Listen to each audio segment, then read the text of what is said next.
Biological treatment का हमारे पास एक और ऑप्शन होता है, वो है ऑक्सीडेशन डिचेस। ऑक्सीडेशन डिचेस की पहले तो हम प्रोसेस समझते हैं। यहाँ पे क्या होता है, ये इनलेट है, यहाँ से वेस्ट वाटर आएगा, वो यहाँ से मूव कर रहा होगा और यहाँ पे आपको लगा हुआ रोटर ये दिख रहा होगा। तो ये यहाँ से मूव करके यहाँ से निकलने के बजाय ये क्या करेगा, ये वेस्ट वाटर यहाँ से घूम के ऐसे जाएगा। ये एक ओपन टैंक जैसे एक नाला टाइप का है ना, वैसे टाइप का एक टैंक है ओपन। ठीक है, तो ये इस तरीके का टैंक है। ठीक है, फिर उसके बाद ये वाटर यहाँ पे एक और रोटर आपको दिख रहा है लगा हुआ, फिर से ये रोटेट करेगा, यहाँ से निकलेगा। ठीक है, और फिर उसके बाद ये जाएगा, मतलब यहाँ पे, मतलब ये 2-3 बार सर्कुलेट करेगा वाटर। ठीक है, इसका मतलब क्या होगा, इससे क्या चीज होगी, एक तो ये ओपन है तो ये एरोबिक होगा, ये मतलब सारी ट्रीटमेंट जो होगी यहाँ पे एरोबिक होगी। अब इससे जो है वो वेस्ट वाटर ज्यादा टाइम के लिए जो माइक्रो ऑर्गेनिजम्स को थोड़ा और एक्स्ट्रा टाइम मिलेगा इसको, मतलब वेस्ट वाटर में से ऑर्गेनिक मैटर को कंज्यूम करने के लिए। ठीक है, तो water is rotated in the open tank and therefore the aeration time is increased. ठीक है, यहाँ पे इंक्रीज कर दिया जाएगा एरिएशन टाइम। अब इस जो ऑक्सीडेशन डिचेस है ना, यहाँ पे वाटर जो है उसके अंदर माइक्रो ऑर्गेनिजम्स होंगे, उसी के अंदर ऑर्गेनिक मैटर होगा, तो ये सस्पेंडेड ग्रोथ प्रोसेस है। ठीक है, इसका लॉन्ग एरिएशन टाइम होगा, और इसी को लॉन्ग एरिएशन टाइम होगा इसीलिए हम इसको एक्सटेंडेड एरिएशन प्रोसेस भी बोल सकते हैं। ठीक है, यहाँ पे जो स्लज आएगा ना, वो स्लज इज मिनिमाइज, स्लज कम हो जाएगा।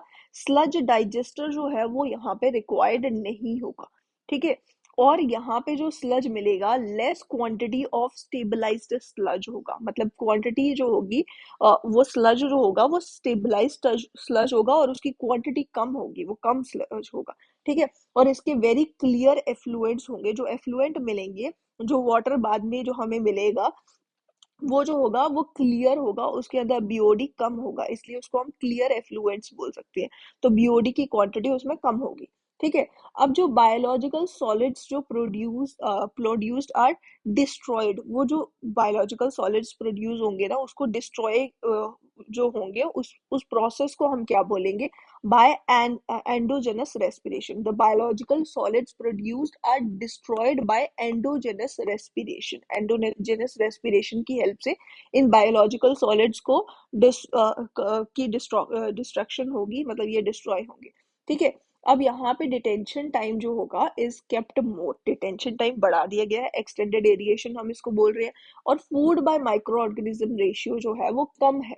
ठीक है, फूड ज्यादा है, मतलब फूड कम है और माइक्रो ऑर्गेनिजम्स ज्यादा है, food by micro organism ratio बढ़ा दी गई है। डिटेंशन टाइम जो है वो भी बढ़ा दिया गया है, उसको कम कर दिया गया, food by micro organism ratio को कम करा गया, डिटेंशन टाइम को इंक्रीज करा गया। ठीक है, डिटेंशन टाइम ज्यादा हो गया, food by micro organism ratio कम कर दी गई है। To maintain the reaction in endogenous phase, ऐसा करने से रिएक्शन जो होगी वो एंडोजेनस फेज में रहेगी, उसको मेंटेन करने के लिए ऐसा करा जाता है। ठीक है, अब ये जो जी ऑक्सीडेशन डिच वाली प्रोसेस है ना, ये छोटी कम्युनिटी के लिए ये जो टैंक्स होती हैं ये सूटेबल होती है, और ये सिमिलर होती है एक्टिवेटेड स्लज प्लांट की तरह ही होती है। यहाँ पे बस इतना डिफरेंस होता है कि एरिएशन टाइम इंक्रीज कर दिया जाता है, इसी को हम बोलते हैं एक्सटेंडेड एरिएशन। ठीक है, velocity, horizontal velocity 0.3 to 0.6 metre पर सेकंड तक की हो सकती है, डेप्थ 1 मीटर की होगी इस टैंक की। ठीक है, यहाँ पे एफिशिएंसी इंक्रीज हो जाती है, 95% तक हो जाती है, और सस्पेंडेड सॉलिड्स जो होंगे मतलब वो निकलेंगे 95% एफिशिएंसी से। और यहाँ पे डिटेंशन पीरियड 24 आवर्स से लेके 1 डे तक का हो सकता है।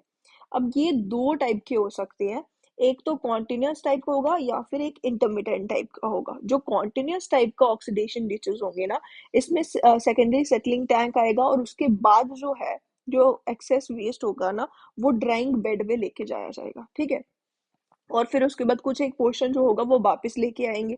ठीक है, वही सेम वैसी प्रोसेस जैसे एक्टिवेटेड स्लज प्लांट में था। ठीक है, ऑक्सीडेशन डिच अगर इंटरमिटेंट टाइप है ना, ऑक्सीडेशन डिचेस से वाटर जो होगा वो एक्सेस स्लज जो होगा वो निकलेगा, removed by the sludge cap, removal by sludge trap, sludge trap की हेल्प से जो स्लज होगा वो निकलेगा, अगर इंटरमिटेंट टाइप का जो है ऑक्सीडेशन डिच है। ठीक है, दो टाइप के होते हैं।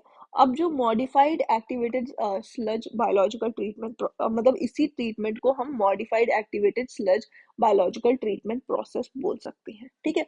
पीएसटी ऑल्सो नॉट रिक्वायर्ड, यहाँ पे प्राइमरी सेटलिंग टैंक जो है उसकी भी जरूरत नहीं पड़ती है, ठीक है, ये भी आपको ध्यान रखना है। एज लॉन्ग एरिएशन टाइम होता है इसका, इसीलिए not for municipal water treatment, municipal water treatment के लिए ये सूटेबल नहीं होता क्योंकि यहाँ पे लॉन्ग एरिएशन टाइम होता है। Here sludge directly to the sludge drying bed is directed to the sludge drying bed की तरफ इस स्लज को इसके बाद लेके जाया जाता है, ठीक है। तो ये एक हमारी प्रोसेस होगी।